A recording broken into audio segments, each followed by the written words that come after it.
नमस्कार। Beginners guide to the futures and options इस course के पहले पार्ट में आपका स्वागत है।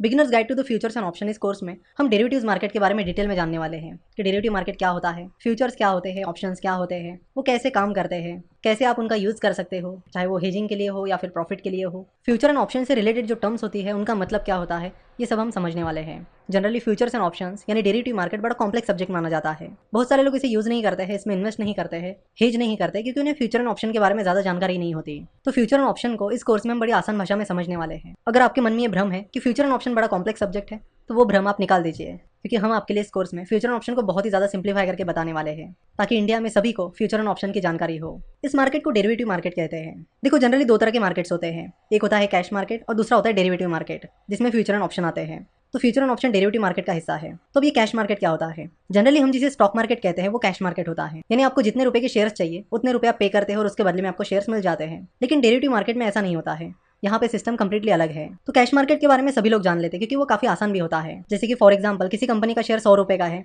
और आपको उस कंपनी का शेयर खरीदना है, तो आप 100 रुपए उस कंपनी में इन्वेस्ट करके उस कंपनी का शेयर खरीद सकते हो, सिंपल। वही जब हम किसी कंपनी का फ्यूचर या ऑप्शन देखते हैं तो वहाँ पे हमें अलग अलग चीजें देखने मिलती है, जैसे कि अलग अलग strike prices, open interest, mark to market. ये सारी चीजें और नाम देखने के बाद कई बार हमें कुछ समझ में आता नहीं है और इसीलिए हम उस पर ज़्यादा ध्यान भी नहीं देते हैं। तो हम यहाँ पर एक्सपेक्ट करते हैं कि आप सभी को कैश मार्केट आता होगा। अगर नहीं आता है तो आप पहले हमारे बाकी कोर्सेज कर सकते हो, ताकि आपको कैश मार्केट का नॉलेज आए और उसके बाद आप डेरिवेटिव मार्केट पर ध्यान दीजिए। चलो, तो डेरिवेटिव मार्केट को एक एग्जांपल की मदद से समझते हैं। डेरिवेटिव मार्केट को समझाने के लिए हमने एक बार एक एग्जांपल का उपयोग किया था।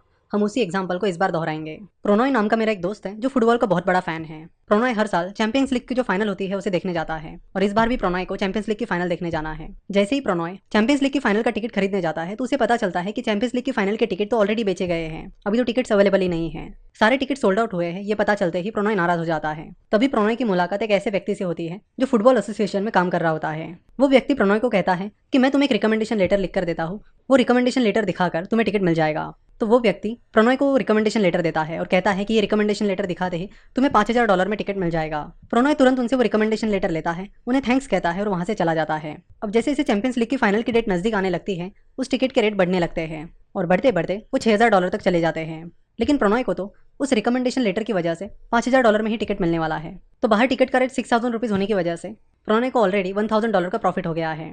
मैच के एक दिन पहले तो टिकट के रेट और भी ज़्यादा बढ़ जाते हैं और वो बढ़कर $7000 हो जाते हैं, जिससे प्रोनॉय का प्रॉफिट अब $2000 हो गया है। लेकिन वही मैच को जाते जाते प्रोनॉय का एक्सीडेंट हो जाता है, जिसके चलते उसे हॉस्पिटल ले जाना पड़ता है और इन सब चीज़ों की वजह से वो उस रिकमेंडेशन लेटर को दिखाकर टिकट नहीं खरीद पाता है। तो जैसे मैच खत्म हो जाती है उस रिकमेंडेशन लेटर की वैल्यू 0 हो जाती है। तो यहाँ पर उस व्यक्ति ने प्रोनॉय को जो रिकमेंडेशन लेटर दिया था वो एक्चुअल में कॉन्ट्रैक्ट था और उस कॉन्ट्रैक्ट की एक्चुअल प्राइस टिकट प्राइस पर डिपेंड थी, जिसका मतलब है कि वो कॉन्ट्रैक्ट एक डेरिवेटिव कॉन्ट्रैक्ट था जिसकी प्राइस टिकट प्राइस पर डिपेंड थी, यानी टिकट प्राइस एक अंडरलाइंग एसेट था। तो डेरिवेटिव मार्केट इसी तरह वर्क करता है। ये बस एक इमेजिनरी एग्जांपल था ताकि आपको डेरिवेटिव मार्केट समझ में आए। हर डेरिवेटिव कॉन्ट्रैक्ट की एक एक्सपायरी डेट होती है, जैसे कि हमने यहाँ पर देखा कि जिस दिन मैच थी वो उस रिकमेंडेशन लेटर की एक्सपायरी डेट थी, क्योंकि मैच खत्म होने के बाद उस रिकमेंडेशन लेटर की कोई वैल्यू नहीं रहेगी। तो यहाँ पर आप एक इंपॉर्टेंट चीज समझ लीजिए कि डेरिवेटिव क्या होता है और अंडरलाइंग एसेट क्या होता है। यहाँ पर टिकट एक अंडरलाइंग एसेट था और रिकमेंडेशन लेटर एक डेरिवेटिव कॉन्ट्रैक्ट था। सिमिलरली जब हम फ्यूचर्स एंड ऑप्शंस की बात करते हैं, तो अगर लेट से टीसीएस का कोई फ्यूचर है तो इस फ्यूचर की वैल्यू टीसीएस के शेयर पर डिपेंड रहेगी। तो टीसीएस के शेयर प्राइस एक अंडरलाइंग एसेट है जिसका डेरिवेटिव है टीसीएस के फ्यूचर्स कॉन्ट्रैक्ट। तो आज हमने बस डेरिवेटिव को समझा। नेक्स्ट लेक्चर में हम फ्यूचर्स एंड ऑप्शंस को समझेंगे